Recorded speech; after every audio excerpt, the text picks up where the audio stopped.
21세기 들어와서 더욱 뚜렷이 나타나고 있는 사회 현상 중에 하나가 미니멀 라이프입니다. 혹시 들어보셨는지요? 심플 라이프 또는 단순한 삶이라고 우리나라 말로 정의되고 있는 겁니다. 지난 세기 후반기부터 전 세계적으로 나타나고 있는 현상, 특별히 선진국 중심으로 나타나고 있는 이 미니멀 라이프라는 것은 최소한의 것으로 최대의 만족을 누리며 행복한 삶을 사는 것을 뜻합니다. 행복은 많은 소유에 달려있지 않다라는 것을 증명하는 삶입니다. 더 이상 물질에 얽매이거나 더 많이 갖기 위해 노력하는 것이 아닌 비움을 통해서 넘치는 삶을 채워가는 방식입니다. 인생의 역설을 증명해내는 삶의 방식입니다. 한마디로 버릴수록 행복해지고 비울수록 풍성해짐을 추구하는 삶입니다. 바로 이러한 사회 현상을 묵상하면서요, 이것은 우리의 인생과 닮은 데가 있다. 무슨 뜻이냐고요? 네, 대부분의 사람들은 나이가 들어가면서 살림살이를 하나 둘씩 줄여나갑니다. 안 그런가요? 네, 저희 집안만 그런가요? 네. 나이가 들어가면서요, 네, 자녀들이 떠나고, 네, 그러면서 살림살이를 하나 둘씩 줄여나가는 현상과도 이 미니멀 라이프가 일맥상통하는 현상이라는 겁니다. 이런 사회 현상들을 묵상하면서 제가 개인적으로 얻은 하나님의 통찰력, 네, 하나님의 통찰력은 바로 이겁니다. 인생은 뺄셈의 미학이다. 멋있지 않나요? 네, 이게 세상 스피치 같으면 막 박수도 받고 싶은데, 네, 저는 하나님이 이 지혜를 주셔서 너무 막 감사했어요. 뛸 듯이 좋았어요. 맞다. 야, 하나님 어떻게, 역시 하나님이시다. 네, 인생은 뺄셈의 미학이다. 네, 뺄셈의 미학이다. 이 세상에 태어나서요, 그 어느 누구도 예외 없이 하나 둘씩 더해옵니다. 인생이요. 그렇죠? 하나 둘씩 더해온 삶에서 이제 어느 순간부터 하나 둘씩 뺄셈으로 나아가는 것이 우리의 인생이라는 겁니다. 그런데요, 우리의 신앙도 똑같다라는 겁니다. 우리의 신앙도 마찬가지라는 겁니다. 우리의 믿음도 마찬가지라는 겁니다. 신앙도 뺄셈입니다. 어느 날 그분을 만난 날부터, 네, 어느 날 그분을 구주로 영접한 날부터, 예수 그리스도를 만나 그분을 나의 구세주로 영접한 날부터 우리의 신앙은, 우리의 인생은 뺄셈으로 나아간다는 겁니다. 끊임없이 나 자기를 부인하고 내려놓고 비우는 것이 신앙이라는 겁니다. 그분을 만난 다음부터는 나를 비우기 시작합니다. 나를 내려놓게 됩니다. 나를 빼내기 시작합니다. 바로 이것이 신앙이라는 겁니다. 세상 것들에 헛바람이 들어가 있는 내 자아, 그렇죠? 네, 세상 것들에 의해 겉멋만 들어가 있는 내 자아, 그 자아의 교만함, 아집, 고집, 이것들을 비워가는 것, 그리고 세상 것들을 향해 한눈 팔며 갖고 있는 이 정욕, 탐심, 욕심, 안 그러세요? 네. 나는 저 사람들보다 더 좋은 차 갖고 싶다. 더 좋은 아파트, 우리 자녀들은 더 출세하고 성공하고, 이런 온갖 정욕과 탐심 등 온갖 죄악된 생각들의 군살들을 빼내야 삶이 가벼워진다는 겁니다. 삶이 심플해지고 단순해지고 행복해질 수 있다는 겁니다. 우리의 인생뿐만 아니라 우리의 신앙도 뺄셈의 미학이라는 겁니다. 이런 영적 뺄셈의 미학이 일어났던, 우리나라에서 일어났던 대표적 사건이 바로 1907년 평양대부흥이라는 겁니다. 이 평양대부흥, 1907년 평양대부흥의 사건은 1903년에 있었던 원산부흥운동으로부터 시작되었습니다. 이 원산부흥운동의 주축이셨던 분이 로버트 하디라는 선교사님이 계십니다. 캐나다 출신의 선교사님으로, 이 하디 선교사님은 19세기 말에 조선 땅으로 들어옵니다. 당시 의사로, 선교사로 우리나라에 들어와 복음을 전하셨습니다. 그러나 아무리 수고하고 애를 써도 선교의 열매를 맺지 못하자 이런 결론에 도달합니다. 1903년이 도달했을 때 13년입니다. 13년 전에 조선에 와서 의사로, 선교사로 그렇게 조선 사람들을 섬기고 복음을 전했는데 선교의 열매가 맺히지 않자 내린 결론, 조선 백성들이 무지하고 미개하다. 네. 이 정도면은 좀 깨달아야 될 텐데 무지하고 미개하다라고 생각합니다. 그리고 백인 우월주의에 빠져 교만함으로 조선 사람들을 무시하기 시작했던 겁니다. 그러던 가운데 1903년 원산에서 열린 선교사 연합기도회에서 이제 말씀을 전하는 가운데 이 하디 선교사님이 그때 순번이 돼서 말씀을 전하는 가운데 자기도 모르게 자신의 죄를 공개적으로 고백하기 시작하며 회개하는 역사가 일어났던 겁니다. 그의 마음속에 자리 잡고 있었던 교만, 그 교만의 죄악들을 빼내는 뺄셈의 회개로 인해서, 영적 뺄셈으로 인해서 그것에 모여있던 모든 선교사님들이 충격을 받습니다. 모든 선교사님들도 하나님 앞에 무릎 꿇고 회개하기 시작합니다.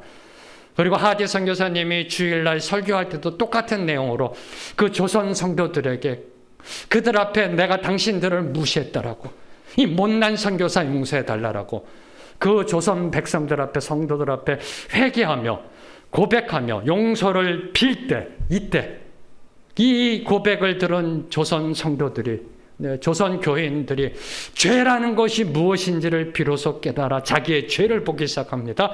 그리고 온 교회가 하나님 앞에 무릎 꿇고 회개하는 그 운동이 일어났던 것이 원산부흥운동입니다. 바로 이 회개의 바람이, 영적 뺄셈의 이 회개의 바람이 1907년 1월 평양 장대현 교회에서 열린 부흥사경회를 강타하였던 겁니다. 한 사람의 마음을 찢는 회개, 하디 선교사님의 한 사람의 회개가 선교사 전체의 회개로 이어졌고요.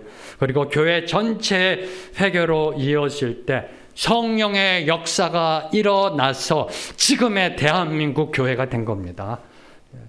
1903년 한 개인의 영적 뺄셈의 회개로 시작하여 선교사들의 회개로, 전 교회의 회개로 나아가 한국 교회가 일제시대에도 나라를 잡아주는 중심 역할을 하고 독립한 후에도 경제발전과 부흥을 이루어가는 그 중심의 역할을 할 수 있었던 것, 이 성령의 역사가 시작됐던 것, 바로 이거는 하디 선교사 한 개인의 회개로부터 시작해서 선교사 전체, 그리고 교회 공동체 전체 회개로 이어진 바로 이 역사가 일어났던 겁니다. 개인적으로 공동체적으로 깨어 일어나 마음을 찢고 회개할 때 성령의 역사는 반드시 일어나게 되어 있다라는 겁니다. 이에 대해서 오늘 말씀 이제 선교사 요엘이 이렇게 예언하고 있습니다. 28절과 29절 말씀 함께 읽겠습니다. 시작. 그 후에 내가 내 영을 만민에게 부어주리니 너희 자녀들이 장래일을 말할 것이며 너희 늙은이는 꿈을 꾸며 너희 젊은이는 이상을 볼 것이며 그때 내가 또 내 영을 남종과 여종에게 부어줄 것이며, 하나님은 요엘 선지자를 통해 이렇게 선포하십니다. 그 후에 내가 내 영을 만민에게 부어줄 것이다. 그 후에가 언젠가요? 늘 항상 그래서 여러분 하나님의 말씀을 문맥으로 이해하고 있으셔야 됩니다. 그 후에 죄악 속에 빠져있던 이스라엘 백성들을 향해 하나님이 경고의 나팔소리를 불게 합니다. 이 나팔소리를 들은 이스라엘 백성들은 깨어 일어나 마음을 찢고 금식하며 회개하라라고 선지자 요엘이 선포합니다. 개인적인 회개뿐만 아니라 온 민족이 전민족적으로 하나님 앞에 나와 금식하며 무릎 꿇고 회개하며 하나님께로 돌아와라라고 선포합니다. 돌아올 때 그때 하나님은 그들을 회복시켜 주실 것을 약속하신 것이 지난주 말씀입니다. 그들의 삶을 회복시켜주고 그들의 영을 회복시켜주고 그리고 더 나아가 그들 가운데 임재하시며 그들의 하나님이 되실 것을 약속하셨습니다. 그 후에 이제 하나님께서는 그 약속하신 임마누엘을 어떻게 이루실 것인가? 회개하며 돌아오는 이스라엘 백성들에게 약속하신 그 임마누엘, 내가 그들 가운데 거하며 그들의 하나님이 될 것이다. 지난주 말씀 기억하시는지요? 그 약속을 어떻게 이루실 것인가에 대해서 성령을 부어주심으로, 성령의 강림으로 계시하고 계시는 겁니다. 그러면 누구에게 하나님이 영을 부어주신다는 것일까요? 내가 내 영을 만민에게 부어주리라 라고 하나님은 선포하셨습니다. 이 만민이 누구인가요? 여기서 만민이라는 것은 이 세상 모든 사람을 이야기하는 것이 아닙니다. 여기서 만민이라는 것은 하나님의 언약 백성 모두라는 의미입니다. 하나님의 선택된 백성, 하나님의 언약 백성 모두라는 의미입니다. 그 하나님의 언약 백성 모두는 누구일까요? 선지자 요엘은 이렇게 선포합니다. 너희 자녀들, 너희 늙은이, 너희 젊은이, 그리고 남종과 여종. 너희 자녀들, 너희 늙은이, 너희 젊은이, 남종과 여종, 남녀노소, 신분, 귀천을 구분 없이 하나님의 모든 언약 백성들에게 하나님이 하나님의 영을 부어주실 것이다라고 선포하셨습니다. 그리고 이것이 이루어진 것이 기독교 역사라는 겁니다. 자, 그러면 하나님의 영이 임하고요. 선지자 요엘을 통해서 하나님의 말씀하신 내가 내 영을 만민에게 부어주리라. 내 모든 언약 백성에게 부어주리라. 젊은이들에게, 늙은이들에게, 자녀들에게, 남성과 여성들에게 영을 부어주리라. 그럼 어떤 일이 일어나나요? 어떤 일이 도대체 일어나나요? 이에 대해서 선지자 요엘은 크게 세 가지로 예언하고 있습니다. 그래서 저는 이 말씀을 묵상하면서 특별히 하나님이 오늘 생명의 길 교회를 통해 성령의 출정식을 거행하신다. 네. 성령의 출정식을 거행하십니다. 오늘 생명의 길 교회를 통하여 성령의 출정식이 일어나게 되기를 소망합니다. 이것이 하나님께서 원하시는 것이고요. 크게 세 가지의 하나님의 영이 임하면 이루어질 것을 예언합니다. 첫 번째로 성령을 받은 사람들은 장래일을 말하게 된다라고 이야기합니다. 근데 여러분 이렇게 질문할 거예요. 목사님 그건 자녀들인데요. 자녀들이 장래일을 말하고 늙은이는 꿈을 꾸고 젊은이는 이상을 볼 것이다라고 이야기하고 있는데요. 네. 자, 그러면 여기서 내가 늙었다라고 생각하시는 분, 내가 젊었다라고 생각하시는 분, 네. 여러분은 부모이자 또 누군가의 자녀이십니다. 네. 그래서 여기서 저와 여러분이 꼭 생각해야 될 거는 자녀가 누구냐, 늙은이는 누구냐, 젊은이가 누구냐는 것이 아니라 하나님의 언약 백성을 이야기하고 있는 겁니다. 하나님의 언약 백성 모두 젊던 나이가 들었던 남자건 여자건 어린아이건 남종이건 여종이건 하나님의 모든 백성들이 장래일을 말하게 될 것이다. 장래일을 말하게 될 것이다. 하나님의 영이 임하면 성령 받은 사람은 장래일을 말하게 될 것이다 라고 이야기합니다. 자, 장래일을 말한다는 건 뭘 의미할까요? 어원적으로 두 가지를 의미합니다. 장래일을 말한다는 것은 미래의 일을 말한다. 네, 문자적으로 그렇죠. 미래의 일을 말한다는 뜻과 그리고 그보다도 더 중요한 것은 하나님의 대변자로서 하나님의 말씀을 전한다는 뜻입니다.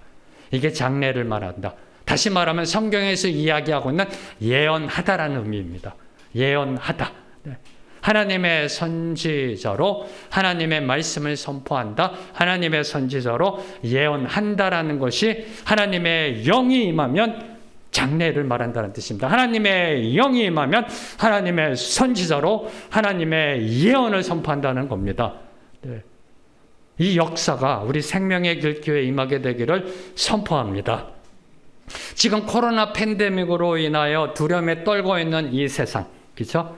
네, 온 세상이 가장 듣고 싶어하는 말이 어떤 말일까요? 지금 여러분이 제일 듣고 싶은 말이 어떤 말일까요? 세상 사람들이 제일 듣고 싶은 말이 어떤 말일까요? 네. 모든 변종 바이러스도 막아주는 백신 개발과 치료제 개발 아닐런지요? 그렇죠? 네. 지금 세상이 가장 듣고 싶어하는 말은 이 백신이야, 이 백신이면은 모든 변이 바이러스도 다 막아줄 수 있어. 네. 그것도 한 번만 접종하면 돼. 이 소리 듣고 싶은 거 아닐까요? 네, 주사 맞는 것도 위험하고 그러니까 그냥 파스 붙이듯이 그냥 붙이면 돼. 네. 붙이는 것도 싫으세요? 그럼 냄새 한번 맡으면 돼. 이런 백신 개발. 네, 부작용도 없는 이런 거 원하고 있지 않을까요? 세상이 듣고 싶은 말은 바로 이거 아닐까요? 그래서 코로나로부터 해방되고 싶은 건 아닐까요? 근데 저와 여러분이 기억해야 될 거, 백신과 치료제는 코로나의 궁극적인 해결책이 될 수 없다는 사실입니다. 알고 계세요? 알고 계시면서도 백신의 희망을 걸고 있는 게 우리 인류의 한계입니다. 자, 저희들 1차, 2차 접종 받았습니다. 그리고 이제 부스터샷을 맞으라고 합니다. 얼마 전까지만 해도 1차, 2차만 맞으면 된다고 그러고 부스터샷은 선택이라고 그랬는데 이제 부스터샷이 컴펄서리로 갑니다. 네. 자, 1차, 2차 접종하고 부스터샷 맞으면 코로나 바이러스가 없어지나요? 아니라는 겁니다. 코로나 바이러스는 없어지지 않습니다. 또 다른 변이 바이러스가 일어날 거고요. 또 다른 종류의 호흡기 바이러스는 계속해서 인류 역사 속에 나타날 겁니다. 사스가 있었고요. 메르스가 있었고 코로나가 있었고 그 다음에 또 다른 호흡기 바이러스가 임하게 된다는 겁니다. 호흡기 바이러스를 완벽하게 막아주는 백신 개발은 불가능. 불가능한 겁니다. 지금 코로나 팬데믹을 해결하는 길은 오직 하나입니다. 오직 하나. 백신이 아니라는 겁니다. 오직 하나. 코로나 바이러스도 주관하며 다스리시는 하나님의 음성을 듣는 것. 이 길밖에 없습니다. 하나님의 온 세상을 창조하신 주권자이심을 믿으시는지요? 네. 그러면 그분은 코로나 바이러스도 다스리고 계신다라는 겁니다. 코로나 바이러스도 주관하고 계신다라는 겁니다. 그분의 뜻이 어디에 왜 이것을 허락하셨는지, 이를 통해 무엇을 이루고 싶어 하시는지, 이 다음은 무엇인지 그 주님의 음성을 듣는 것. 이것이 코로나 팬데믹을 해결할 수 있는 유일한 해결책이라는 겁니다. 코로나에 대한 처방전은 백신이 아니라 하나님의 말씀이라는 겁니다. 다시 선포합니다. 코로나에 대한 처방전은 백신이 아니라 하나님의 말씀이다. 왜요? 그분이 온 세상의 주권자이시니까. 그분의 말씀을 올바로 듣고 전하는 것, 그것이 지금 장래일을 말하는 겁니다. 그분의 말씀을 올바로 듣고 전하는 것이 장래일을 말하는 겁니다. 오늘 우리에게 필요한 것은 지금 우리가 무엇을 어떻게 해야 하는지, 그리고 코로나 이후 시대를 어떻게 예비하고 대비해야 하는지, 포스트 코로나 시대를 우리가 예비하기 위해서 지금 무엇을 해야 하는지에 대한 주님의 음성입니다. 주님의 말씀입니다. 주님의 인스트럭션, 주님의 지시사항입니다. 오늘 우리에게 필요한 것이 그거라니까요. 아니, 온 세상이 들어야 할 말이 바로 하나님의 말씀이라는 겁니다. 그래서 누군가는 일어나야 합니다. 장래일을 말하는 사람이 있어야 된다는 겁니다. 누군가가 성령 받아 성령이 임해서 장래일을 말해야 누군가가 듣잖아요. 그래서 사도 바울께서 이렇게 선포하셨잖아요. 전파하는 자가 없는데 어찌 들으리요. 누가 전파를 해야, 누가 장래일을 말해야 세상이 듣잖아요. 누군가는 말해야 된다는 겁니다. 근데 그 말을 하기 위해서는 성령을 받아야 된다는 겁니다. 그 교회가 저희 생명의 길 교회가 되기를 주님의 이름으로 선포합니다. 그래서 제가 오늘 성령의 출정식이라고 선포한 겁니다. 누군가는 일어나야 됩니다. 누군가는 전파해야 됩니다. 누군가는 말해야 됩니다. 그게 답이니까, 그게 코로나에 대한 처방전이니까, 코로나에 대한 해결책은 백신이 아니니까 누군가는 주님의 말씀을 전해야 된다는 겁니다. 그 누군가가 저와 여러분이 되기를 주님의 이름으로 선포합니다. 어떻게 해요? 성령이 임하면, 성령을 받으면 장래일을 말하게 된다는 겁니다. 두 번째로 성령을 받은 사람, 성령이 임하면 어떤 일이 일어나는가? 꿈을 꾸게 되고요. 이상을 보게 된다는 겁니다. 하나님의 꿈을 꾸고요. 하나님의 이상을 보게 된다는 겁니다. 자, 여기서 꿈이라는 것은 우리가 잠을 자면서, 잠을 잡니다. 수면 가운데 하나님의 계시를 우리의 뇌 속으로 보는 것을 의미합니다. 꿈, 여러분 꿈 꾸잖아요. 성경에 보면 대표적인 게 요셉의 꿈. 요셉이 하나님의 꿈을 꾸잖아요. 그 꿈을 이야기하는 거고요. 그리고 여기서 이상이라는 것은 의식이 깨어있는 가운데 우리의 영안이 열려 하나님의 계시를 보는 것을 의미합니다. 또는 환상이라고 합니다. 네, 이런 꿈과 환상을 보신 적 있으신지요? 요셉처럼 하나님의 꿈을 꿔보신 적 있으신지요? 네. 하나님의 이상을 보신 적이 있으신지요? 요셉도 인간인데, 우리와 같은 인간인데요. 저와 여러분도 하나님의 꿈을 꿀 수 있다는 겁니다. 하나님의 이상을 볼 수 있다. 언제요? 성령이 임하면. 성령이 임하면. 이 꿈과 이상은 하나님의 뜻과 섭리가 계시되는 특별 수단입니다. 하나님의 사람에게, 성령이 임한 사람에게 하나님이 앞으로 무엇을 하실지 보여주는 계시의 수단이라는 겁니다. 바로 이 하나님의 환상을 보았던 성경적 인물 중에 사도 바울이 계십니다. 사도행전 16장 9절 말씀. 네, 사도행전 16장 9절 말씀 함께 읽겠습니다. 시작. 밤에 환상이 바울에게 보이니 마게도냐 사람 하나가 서서 그에게 청하여 이르되 마게도냐로 건너와서 우리를 도우라 하거늘. 자, 사도 바울은 두 번째 선교 여행 중에서 첫 번째 선교 여행과 마찬가지로 아시아에서 복음 전하기를 원했습니다. 아시아는 지금의 터키 지역입니다. 터키 지역에서 커버하지 못했던 1차 선교 여행에서 가지 않았던 곳을 가서 하나님의 복음을 전하려고 아시아에서 터키 지역에서 복음 전파 사역을 계속하려 하였습니다. 그런데 성경을 보면 하나님의 영이 허락하지 않아서 장소를 옮깁니다. 이 장소인가? 저 장소인가? 그러다 결국은 드로아까지 올라갑니다. 근데 그 드로아에서 하나님이 환상을 보여주신 겁니다. 이 드로아에서 자신을 불러 도움을 청하는 마게도냐 사람의 환상을 보게 됩니다. 네, 그 환상에 대해 사도 바울은 이렇게 깨닫습니다. 아, 하나님이 나를 지금 이 아시아가 아니라 마게도냐로 건너가서 복음을 전하라는 거구나. 깨닫고 곧장 순종합니다. 복음 들고 마게도냐로 건너갑니다. 유럽으로 건너갑니다. 터키에서 이제 유럽으로 건너갑니다. 지금의 그리스로 건너갑니다. 그런데 마게도냐로 들어간 사도 바울을 기다리고 있었던 것은 대규모 부흥 집회나 성령 집회가 아니었다는 겁니다. 자, 여러분이 이 문맥 상황을 잘 이해하셔야 됩니다. 하나님이 나타나서 여기가 아니라 저기다라고 말씀하셨습니다. 그 환상으로 보여주셨습니다. 사도 바울은 그 환상을 보고 순종합니다. 아, 이건 하나님이 나에게 말씀하시는 거야. 여기가 아니야, 저기야. 그래서 아시아에서 터키에서 모든 사역을 내려놓고 지금의 그리스, 마게도냐로 건너갑니다. 그럼 그곳에 뭐가 있어야 될까요? 성령의 역사가 일어나야 되는 거 아닌가요? 하나님이 가라 했는데 하나님이 모든 거 예비해 놓으신 거 아닐까요? 그런데 사도 바울을 기다리고 있었던 것은 배척과 매질과 빌립보 감옥이었다는 겁니다. 네. 복음을 전하다 따돌림 받고 오해받고 배척당하고 매질당하고 억울하게 감옥에 갇힙니다. 이때 여러분이 사도 바울이라면 어떤 생각이 드실까요? 네. 어떤 생각이 드실까요? 내가 잘못 봤나? 잘못 들었나? 그 환상이 그런 게 아니었나? 아니면 내가 헛것을 봤나? 내가 잘못 해석했나? 이런 생각이 들지 않을까요? 네.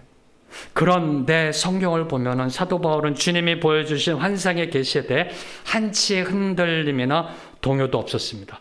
복음을 전하다가 억울하게 매맞고요.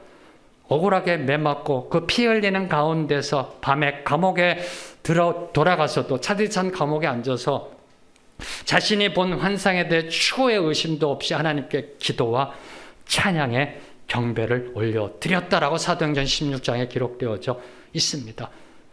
어떻게 이런 것이 가능할까요? 저도 목사입니다. 신학자입니다. 그러면서요, 어떻게 이게 가능할까? 최소한 한 번 정도는 의심할 법하지 않은가요? 한 번 정도는 주님 앞에 다시 무릎 꿇고 주님, 제가 잘 들었나요? 잘못 들었나요? 알려주세요. 아마 금식기도 하지 않을까요? 한 번 정도는 의심도 할 법한데 그런 게 없습니다. 하나님이 보여주신 환상에 대해서 완전한 확고한 믿음으로 자기 자신의 앞에 기다리고 있는 것이 매질이고 감옥이라 할지라도 믿고 나아갔던 겁니다. 어떻게 그런 일이 가능할까요? 어떻게 가능했을까? 그에 대한 답이 성경 속에 있더라고요. 사도행전 13장 2절, 4절, 9절 말씀, 세 구절 말씀 함께 읽겠습니다. 시작. 주를 섬겨 금식할 때 성령이 이르시되 내가 불러 시키는 일을 위하여 바나바와 사울을 따로 세우라 하시니 두 사람이 성령의 보내심을 받아 실루기아에 내려가 거기서 배 타고 구브로에 가서 바울이라고 하는 사울이 성령이 충만하여 그를 주목하고 성령에 의해 세워지고 성령에 의해 보냄받은 성령 충만한 사람이 누구다? 사도 바울. 어떻게 한치의 의심도 흔들림도 없었을까? 그 답은 성령이라는 겁니다. 성령이 임하면 하나님의 꿈을 꾸고 이상을 보게 된다. 성령에 의해 세워지고요. 성령에 의해 보내심 받고요. 성령 충만한 사도 바울은 늘 항상 영안이 열려 있어 하나님의 환상을 제대로 올바로 보고 그 환상 속에 주님의 뜻을 제대로 분별하였던 겁니다. 하물며 그 하나님의 뜻이 비록 자신의 계획과 다르다 할지라도 순종했습니다. 여러분이 놓치지 말아야 될 것. 자, 사도 바울이 선교여행 나갈 때 그냥 나갔을까요? 갑자기 선교여행 나가자고 나갔을까요? 아니요. 아마 몇 달을 주님 앞에 기도하며 하나님 앞에 금식하며 철야하며 기도했을 겁니다. 주님 이제 나갑니다. 저희가 매년 1월 초부터 우리 전도 대상자를 위해 중보하며 기도하듯이 사도 바울도 기도했을 겁니다. 주님 이제 두 번째 선교여행 가야 됩니다. 어디로 가야 될까요? 주님 알려주시옵소서. 어디로 가서 주님의 말씀을 전할까요? 주님 저를 보내는 곳이 어딜까요? 라고 기도했을 겁니다. 기도해서 정한 곳이 터키 지역, 아시아 지역이라는 겁니다. 근데 하나님이 말씀하십니다. 여기가 아니라 저기다. 비록 자신이 오랫동안 기도하고 준비하고 계획했던 그 방향성과 하나님이 말씀하신 것이 다르다 할지라도 순종했다는 겁니다. 저는 이것이 정말 성령이 임했을 때만 가능하다. 성령이 임했을 때. 아니요. 왜요? 저 같아도요. 성령이 없으면은 아니야, 내가 지금까지 몇 달을 기도했는데 여기가 맞아, 아시아가 맞아. 이건 내가 잘못 본 거야. 이건 악한 영의 술수야. 이거 여기서 선교 못하게 하려고 나를 막는 거야 라고 생각할 수 있다는 겁니다. 내 성령이 임해서 내 생각과 내가 기도하고 세운 내 계획과 하나님의 뜻이 다르다 할지라도 분별하며 순종했다는 겁니다. 바로 그 순종으로 인해서 기독교 역사의 새로운 이정표가 세워졌던 겁니다. 드디어 유럽의 교회가 세워지는 하나님의 놀라운 역사의 시대가 열렸던 겁니다. 그 사도 바울의 순종으로 성령이 임해서 하나님의 뜻을 올바로 분별하고 순종함으로 인해서 여기가 아니라 저기라고 말씀하신 하나님의 뜻에 순종해서 저기로 나아감으로 인해 저 유럽에 주님의 교회가 세워지는 놀라운 기독교 역사의 새로운 이정표가 세워지는 그 하나님의 뜻이 열리게 되었던 겁니다. 오늘 저와 여러분 우리도 사도 바울처럼 요엘이 예언한 것처럼 하나님의 꿈을 꾸고요. 이상을 보게 되기를 간구합니다. 하나님의 꿈이 우리의 비전이 되기를 소망합니다. 하나님이 특별히 우리 교회에 부어주시는 비전, 그 문화의 비전의 꿈을 꾸며 이곳 강남 신사동에 새로운 하나님의 이정표를 세우는 교회가 되기를 선포합니다. 가능합니다. 언제요? 성령이 임하면.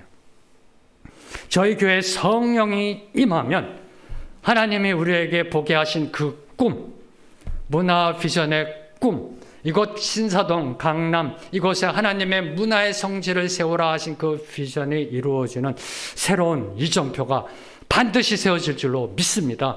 100년 뒤, 200년 뒤, 500년 뒤에 세상 역사가 이렇게 평가할 겁니다. 그때 생명의 길교회라는 자그마한 교회가 하나님이 주시는 꿈과 환상에 순종해서 이곳 강남을 이렇게 바꾸어 놨다.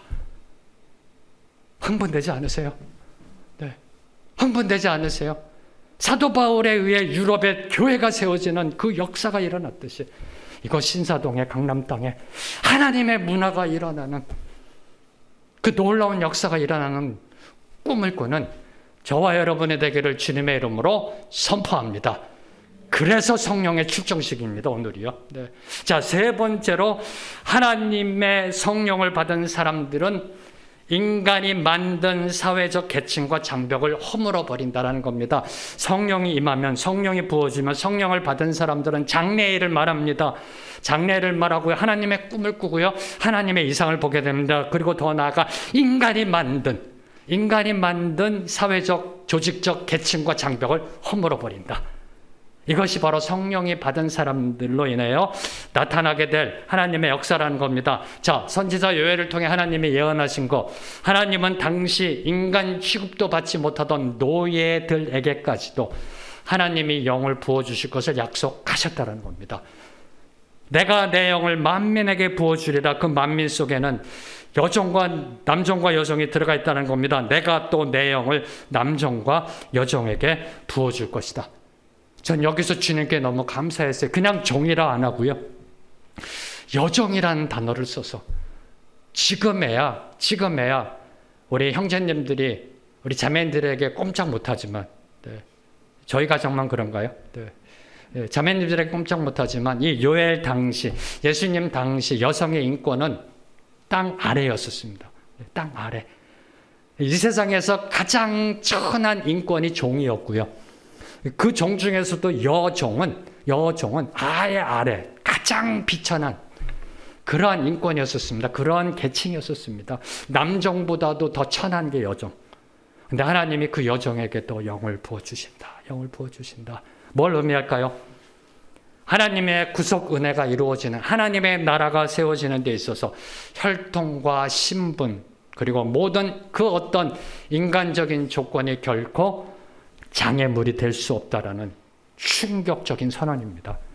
혁명입니다. 혁명, 사회혁명. 그렇죠? 여정에게도 부어주신다라는 겁니다. 네, 여정도 하나님 나라의 백성이 된다라는 겁니다. 이 충격적인 선언은 기독교의 신학의 교리를 세웠던 사도 바울도 이 진리를 깨닫고 이렇게 선포합니다. 고린도전서 12장 13절 말씀 함께 읽습니다. 시작. 우리가 유대인이나 헬라인이나 종이나 자유인이나 다 한 성령으로 세례를 받아 한 몸이 되었고 또 다 한 성령을 마시게 하셨느니라. 하나님의 영은 어느 특정 계층에만 임하는 것이 아닙니다. 목사님에게만 임하는 것이 아닙니다. 장로님에게 임하는 것이 아니라 어느 영적 엘리트에게만 임하는 전유문이 아니라 남녀노소 신분고하를 막론하고 심지어 이방인들에게까지, 심지어 종들에게까지, 노예들에게까지도 하나님의 영이 임하게 될 것을 선지자 요엘뿐만 아니라 사도 바울도 증거하셨다는 겁니다. 성령이 임하게 되면 유대인과 헬라인, 종과 자유인, 이런 계급적 대립과 갈등, 반목과 차별이 모두 다 해소된다는 겁니다. 다시 선포합니다. 유대인과 헬라인, 종과 자유인, 이러한 대립적 갈등과 차별과 반목이 모두 다 해소된다라는 겁니다. 인간이 만든 사회적 계층과 장벽이 다 허물어진다라는 겁니다. 이게 가능할까요? 이 놀라운 역사, 하나님의 혁명적 선언이요, 요엘이 선포한 이 충격적 예언이 우리나라에서도 일어났었습니다. 우리나라에서도 일어났었다니까요. 네, PPT 한번 보여주실래요? 1907년 평양 대부흥이 일어난 그해 1907년 더 코리아 미션 필드라는 선교 잡지 3호로에 보면은 당시 외국인 선교사들이 이제 만든 선교 잡지 더 코리아 미션 필드에 보면은 이렇게 기록되어져 있습니다. 요엘서의 예언이 오늘 우리 가운데 성취되고 있다. 와, 얼마나 흥분했을까, 그죠? 네, 이걸 쓰고 있는 그 편집장, 선교사님은 얼마나 흥분했을까요? 네, 1903년에 원산 부흥 운동이 시작해서 1907년 1월에 평양 장대현 교회에서 부흥이 일어나고요.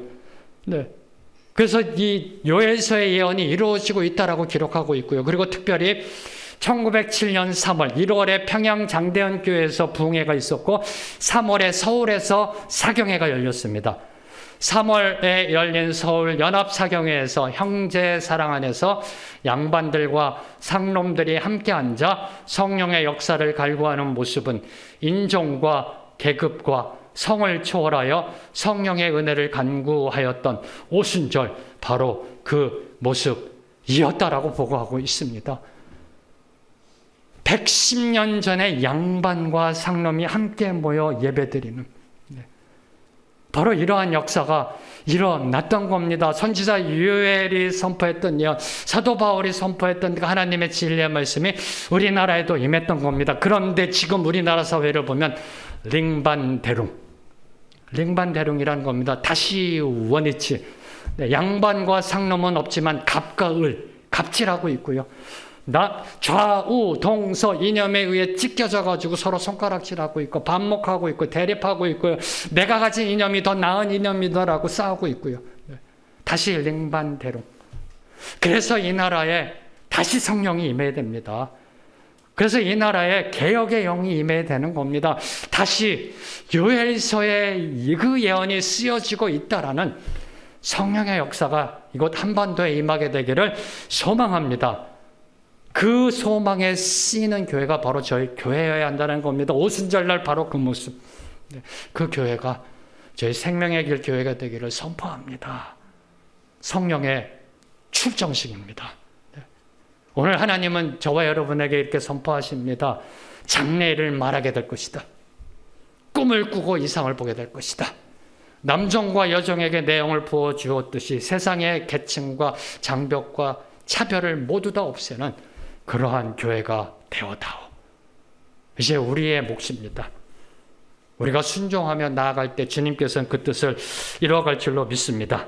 자, 이제 30절과 31절을 보면 하나님은 성령이 강림하고 성령 충만의 역사가 있은 후에, 성령의 시대가 있은 후에, 저와 여러분이 살고 있는 시대가 성령 시대입니다. 성령 시대가 있은 후에 종말이 올 것을, 종말이 반드시 오게 될 것을, 심판이 반드시 임하게 될 것을 선포하고 계십니다. 특히 30절을 보면 여호와의 날이 도래하기 전에 피, 불, 연기의 재앙이 나타날 것을 계시하며 종말의 때가 되면 불로서 하나님이 심판하실 것을 예언하고 계시는 겁니다. 하나님이 그 불로 온 세상을 심판하실 때 어떠한 일이 일어나는가? 하나님이 불로 온 세상을 심판하실 때 어떠한 일이 일어나는가? 31절 말씀. 31절 말씀 함께 읽습니다. 시작. 여호와의 크고 두려운 날이 이르기 전에 해가 어두워지고 달이 핏빛같이 변하려니와. 자, 하나님은 태초에 이 세상을 창조하실 때 하늘에 두 큰 광명을 만드셨습니다. 기억나시는지요? 그때 안 계셔서 모르세요? 하나님이 태초에 이 세상을 창조하실 때요, 두 큰 광명을 만드셔서 그것들로 하여금 인류가 사는 지구상에 빛을 비추도록 하셨습니다. 그런데 이제 그 두 큰 광명이 어두워지고 빛을 내지 못하게 되었다. 무슨 의미일까요? 끝이 왔다. 끝이 왔다라는 겁니다. 그 기능이 소멸됐다는 것은 이제 종말이 임하게 되었음을 의미합니다. 이 예언은 선지자 요엘뿐만 아니라 선지자 이사야도 선포하였고요. 그리고 신약에 들어와 사도 베드로께서 도적같이 임하는 주의 날에 우주적 대격변이 일어날 것을, 우주적 대격변이 일어날 것을 예언하셨고, 그리고 사도 요한 또한 밤모섬에 갇혀 있을 때 어린 양이 여섯 번째 인을 뗄 때 진노의 날이 임하여 하늘의 해가 총담같이 어두워지고 달이 피와 같이 변하는 것을 묵시를 통하여 미리 보았습니다. 그리고 무엇보다도 이 땅에 심판주로 오실 예수님이 종말을 예언하시며 심판의 전조로 하늘과 땅에 이루어질 이 두렵고 무서운 현상에 대해서 예언하셨습니다. 뭘 의미할까요? 반드시 임한다라는 겁니다. 한두 사람이 아니고요, 반드시 임한다라는 겁니다. 그래서 여호와의 날이 도래하기 전에 마음을 찢고 주님께로 돌아와야만 하는 겁니다. 크고 두려운 심판의 날이 임하기 전에 주께 돌아와야 합니다. 아니, 마음을 찢고 주께 돌아오면 크고 두려운 심판의 날이 임해도 구원받게 되어 있습니다. 그 심판의 날이 임해도 주님의 구원을 받게 되어 있다는 겁니다. 이를 확증하는 것이 32절 말씀입니다. 32절 말씀 함께 읽겠습니다. 시작. 누구든지 여호와의 이름을 부르는 자는 구원을 얻으리니 이는 나 여호와의 말대로 시온산과 예루살렘에서 피할 자가 있을 것이며 남은 자 중에 나 여호와의 부름을 받을 자가 있을 것임이니라. 자, 인류의 역사는요, 인류의 역사는 그 시작부터 끝까지, 성경으로 말하면 태초부터 이 세상 마지막까지 이 인류의 역사는 모든 인류에게 주님의 이름을 불러 구원을 얻을 기회로 주어진 시간이라는 겁니다. 다시 선포합니다. 인류의 역사, 태초부터 마지막까지, 시작부터 끝까지 이 인류의 역사라는 것은 그 시간은 주님의 이름을 불러 구원을 얻을 기회로 주어진 시간이라는 겁니다. 바로 이것을 강조한 것이 누구든지 여호와의 이름을 부르는 자는 구원을 얻으리라는 요엘의 선포입니다. 모든 민족에게, 모든 사람에게 구원의 문은 열려 있다라는 겁니다. 이 진리를 사도 바울 또한 로마서 10장 13절에서 이 요엘 선지자의 말씀을 인용하며 이렇게 선포합니다. 누구든지 주의 이름을 부르는 자는 구원을 받으리라. 구원 받으셨는지요? 자, 그러면 주의 이름을 함께 불러보겠습니다. 주여! 이러면 구원 받나요? 주의 이름을 부른다는 것이 무슨 의미일까요? 주의 이름을 구원을 받는다. 그럼 도대체 주의 이름을 구원을 받는다는 것은 무슨 의미인가? 2000년 전 사도행전 2장을 보면 오늘 요엘 선지자가 예언한 대로, 그 말씀대로 오순절날 마가의 다락방에 모여있던 120명의 제자들에게 성령이 임하였습니다. 성령이 임하였습니다. 성령이 임한 제자들을 보고서 모인 사람들이 제자들이 아침부터 술에 취해 있다라고 조롱하였습니다. 그때가 아침이었거든요. 그러자 사도 베드로가 일어납니다. 제자들이 술에 취한 것이 아니라 선지자 요엘이 예언한 대로 성령이 우리에게 임했다라고 선포하며 주의 이름을 부르는 자는 구원을 받을 것이다라고 선포합니다. 그리고 더 나아가서 너희가 십자가에 못 박아 죽인 예수를 하나님이 살리시고 주와 그리스도가 되게 하셨다라고 복음을 선포하였습니다. 그때 이 말을 들은 사람들 중에 마음에 찔린 자가 있다고 합니다. 마음에 찔린 자들이 이렇게 묻습니다. 그래 형제들아, 그러면 우리가 어떻게 해야 되니? 형제들아, 내가 이제 어떻게 할꼬? 무엇을 어떻게 할꼬라고 질문 던집니다. 이 질문의 답은 하나. 이 질문의 답은, 정답은 오직 하나. 주 예수를 믿으라입니다. 주 예수를 믿으라.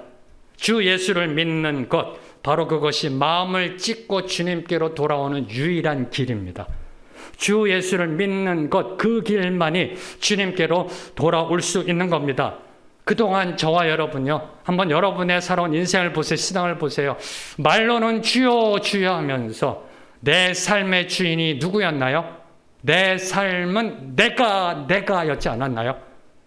한번 곰곰이 여러분의 인생을 돌아보세요. 입술로는 주여 주여 하면서 내 삶의 주어는 내가였다라는 겁니다. 우리 인생의 주인은 나였다라는 겁니다. 말로는 주께 영광하면서 내가 영광 받기를 원했습니다. 말로는 주님이 살고 내가 죽는다 그러면서 고개 빳빳이 들고 내가 살아나려고 애썼습니다. 내가 출세하려고, 내가 성공하려고, 내 자녀 잘 되기를. 내가 살기 위해 믿었다라는 겁니다. 이제는 죽어야 한다는 겁니다. 이제는 내가 아니라 주님이 내 인생에 주권을 가지셔야 한다는 겁니다. 이제는 마음을 찢고 나를 비워내야 한다는 겁니다. 이제는 마음을 찢고 내 자아를 빼내야 한다는 겁니다. 이 영적 뺄셈으로 주이신 예수 그리스도께로 돌아오는 것, 이게 주의 이름을 부르는 겁니다. 영적 뺄셈으로 주 예수 그리스도께로 돌아오는 것, 그분 안에 거하는 것, 그분과 동행하는 것, 이것이 주의 이름을 부르는 것입니다. 말이 아닌 삶으로 주님의 이름을 부르며 돌아오는 자, 말이 아닌 삶으로 주님의 이름을 부르며 돌아오는 자에게는 하나님의 심판이 예루살렘과 시온에 임할 때 그곳에서 피하여 남을 자가 된다라고 선지자 요엘은 선포합니다. 이 땅에 종말이 오면 하나님의 심판은 이 교회부터 임한다라고 사도 베드로는 선포하고 있습니다. 세상이 먼저가 아닙니다. 하나님의 심판이 오면 우리가 먼저다. 교회가 먼저라는 겁니다. 하나님이 교회에 심판 내리실 때 마음을 찢고 주님께로 돌아온 자, 그들이 예루살렘과 시온에서 피할 자요. 그리고 그 피할 자, 남은 자 중에서 여호와의 부름을 받을 자라고 선지자 요엘은 선포하고 있습니다. 다시 말해 한마디로 여호와의 부름을 받을 자, 여호와의 부르심을 받아 주님께 쓰임 받을 자는 여호와의 주님의 이름을 부르는 자이며 동시에 성령을 받아 장래일을 말하며 하나님의 꿈을 꾸고 하나님의 이상을 보는 자입니다. 사랑하는 성도 여러분, 하나님은 오늘도 믿는 자들을 부르고 계십니다. 여호와의 부름을 받을 자들을 기다리고 계십니다. 특히 코로나19 팬데믹 속에서 주님은 주님의 사람을 불러 세우시어 이 21세기 포스트 코로나 시대를 이끌어 나갈 하나님의 백성을 부르고 계신다라는 겁니다. 그 부르심에 순종하여 일어나 쓰임 받기 위해서는 먼저 성령을 받아야 한다는 겁니다. 성령 충만함으로 준비되어 있어야 한다는 겁니다. 자동차가 바퀴에 바람이 빠지면 달려나갈 수 없듯이 우리 영혼 안에 성령의 바람이 빠져 있으면 주님이 부르실 때 달려나갈 수가 없다라는 겁니다. 그래서 이 시간에 오늘 주님이 주신 말씀을 묵상하면서 특별히 우리 교회에 주신 저와 여러분에게 주신 그 성령의 출정식을 소망하며 기대하며 묵상하면서요, 주님께 이렇게 기도하며 찬양하기를 원합니다. 주님, 성령을 부어주시옵소서. 성령을 부어주시옵소서. 성령이여 임하소서라고 간절히 소망하며 하나님께 찬양하며 나아갑니다. 우리가 앞서 불렀던 찬양, 마지막 날에 함께 찬양하며 나아갑니다.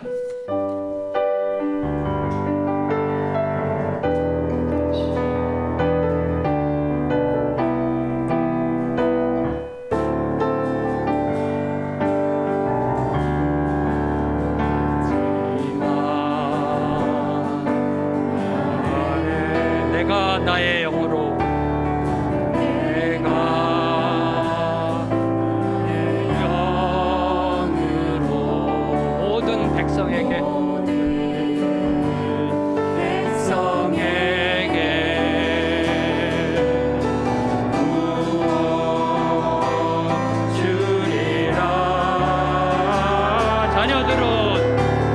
자녀들은 예언할 것이요 청년들은 환상을 보고 아비들은 꿈을 꾸리라.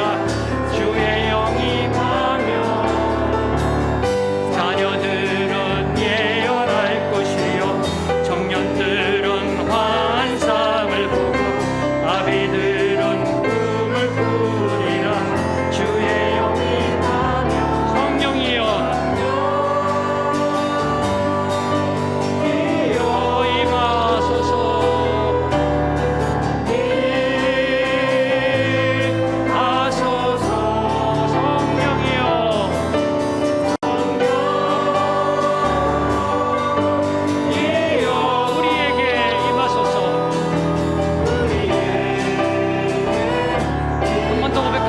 마지막 날에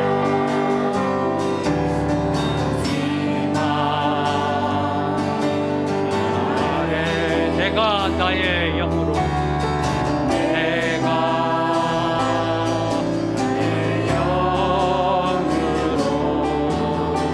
모든 백성에게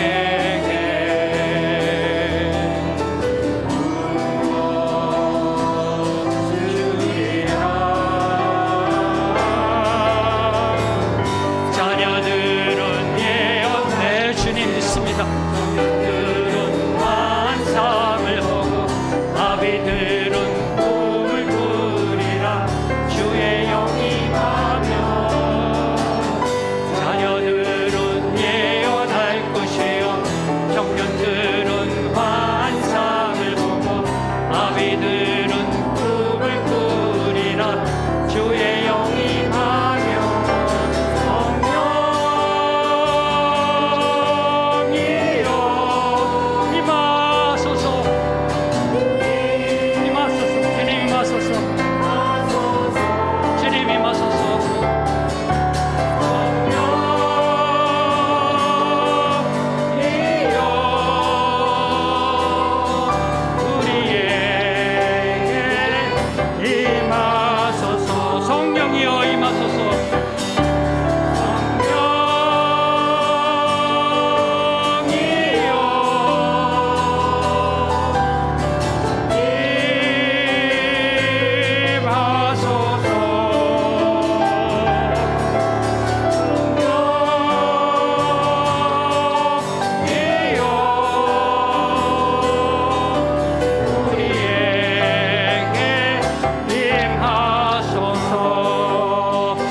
주님 성령을 우리에게 부어 주시옵소서. 성령이여 임하소서. 성령 충만함으로 준비되어 있어 주님이 부르실 때 여호와의 부름 받을 자로 나아가 주님께 귀하게 쓰임받는 포스트 코로나의 21세기 선지자적 교회가 되게 하여 주시옵소서. 장래일을 말하며 하나님의 꿈을 꾸고 하나님의 이상을 선포하며 이 땅에 세워놓은 온갖 차별과 반목과 갈등과 대립을 해소하며 나아가는 21세기 선지자적 교회로 쓰임받는 우리 모두가 되게 하여 주시옵소서. 주님 간절히 소망하오니 성령을 부어 주시옵소서. 성령이여 임하소서. 임하소서. 우리에게 임하여 주시옵소서. 간절히 소망하오며 예수님의 이름으로 기도합니다. 아멘.